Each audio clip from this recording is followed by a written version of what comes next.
Hey everybody, welcome back to a little bit of a different type of video. Today we're going to be taking a look at the Soggy Farm or the Soggy Caves loot table.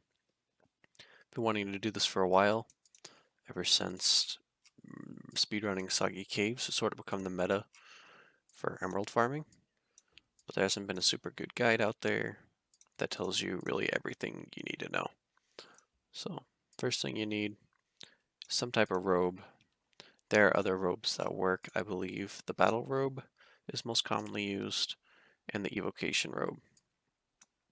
I like to put swift-footed, speed synergy, and cooldown on it. Some people will put 2 cooldowns in a speed synergy or 2 cooldowns in a swift-footed, but with this setup you get the best of both worlds.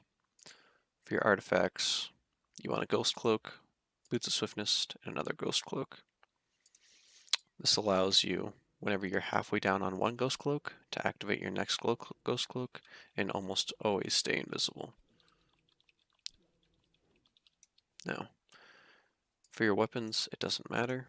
I always keep my fighter's bindings for survivability, just in case I get stuck or lose too much health, I can always heal right back up.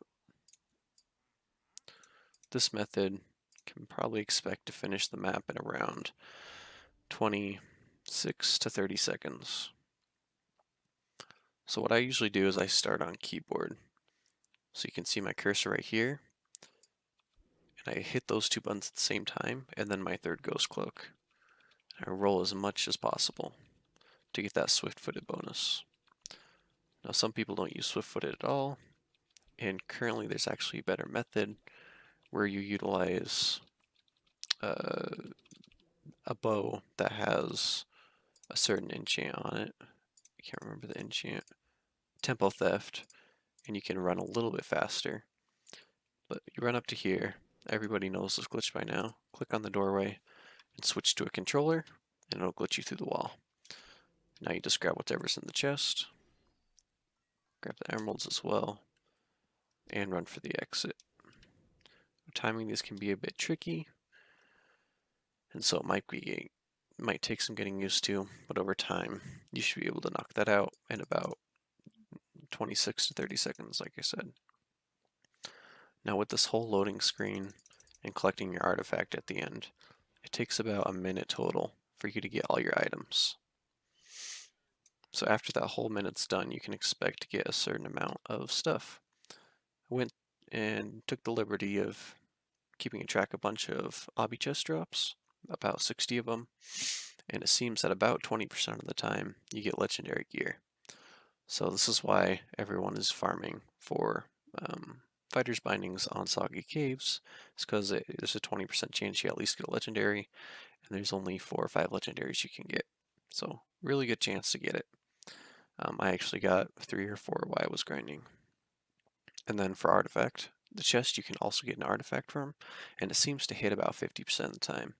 Again, I didn't record all my runs, but I have ran this hundreds of times, and it seems to be legendary gears around 20, and you get a rare artifact about 50% of the time from the chest.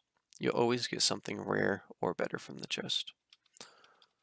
As for emerald rates, for every run, a common artifact will on average give you around 33 emeralds. You can look over here, the rare artifact is around 68, rare gears around 73, and legendary gears around 50. The reason why rare artifact and rare gear is so high is because you're guaranteed to get a rare gear at least every single time, and rare artifacts are very common. Given that they both give about 100 emeralds, they're the best suppliers of emeralds. So over my 60 tests, if I took this average and I got on average every single one of these every minute, then I made around 224 emeralds per minute or 13,459 emeralds per hour, which is a pretty good rate. A lot of people are posting about Prospector on Creepy Crypt, which is this guy over here, and you do get around, I think the max was 7,000, 8,000 per hour, but it doesn't even come close to what you could get running Soggy Caves. So a little bit less about this topic. AFK setups have sort of been put on hold. Main reason being is that, at least on the Cauldron setup, there isn't a whole lot to improve. I might make a little video going over each one of them and showing the little things that you can improve. On the Pumpkin Pastures one, you might be able to get a higher level to AFK at. On the Soggy Swamp one with the Cauldron, you can use the Love Amulet and convert all your enemies instantly, which is a little bit more efficient. And on Redstone Mines, you can have a 4 or 5 spawner setup, which I never showed.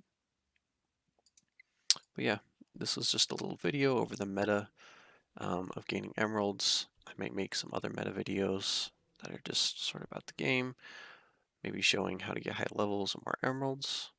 But yeah.